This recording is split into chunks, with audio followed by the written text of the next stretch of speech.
মানুষের অন্তর যা দিয়ে ভরা থাকে, মানুষের মুখ তেমন কথাই বলে। লূক 6 অধ্যায় 39 থেকে 45 পদ। যিশু একদিন তার শিষ্যদের এই উপমাটিও শোনালেন।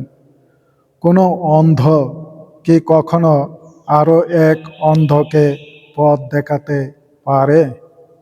তাহলে দুজনেই কি গর্তে পড়ে যাবে না? তোমার ভাইয়ের চোখে যে কুটুটা রয়েছে সেদিকে কেন তাকিয়ে আছো? অথচ তোমার নিজের চোখে যে কড়িকাঠটা রয়েছে তা যে তুমি দেখছই না। নিজের চোখে ওই যে কড়িকাঠটা রয়েছে তা না দেখেই তুমি কোন মুখে তোমার ভাইকে বলতে যাও, দাঁড়াও ভাই, তোমার চোখে ওই যে কটুটা রয়েছে তা বের করে দেই?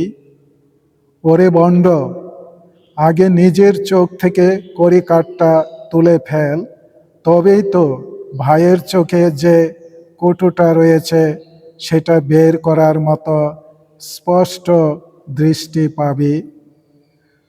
এমন কোনো ভালো গাছ নেই যে গাছ রুগ্ন ফল দেয় না, তেমনি এমন কোনো রুগ্ন গাছও নেই যে গাছ ভালো ফল দেয়।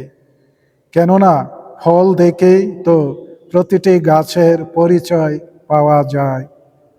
লোকে তো কাঁটা গাছ থেকে আঞ্জির ফল পাড়ে না, কিংবা শিয়ালকুল থেকে আঙ্গুরও তোলে না। ভালো লোক তার অন্তরে সঞ্চিত ভালোর ভাণ্ডার থেকে যত ভালো কিছুই তো বের করে আনে, তেমনি খারাপ লোক তার খারাপের ভাণ্ডার থেকে যত খারাপ কিছুই তো বের করে আনে। কেননা মানুষের অন্তর যা দিয়ে ভরা থাকে, মানুষের মুখ তেমন কথাই বলে। প্রভুর বাণী।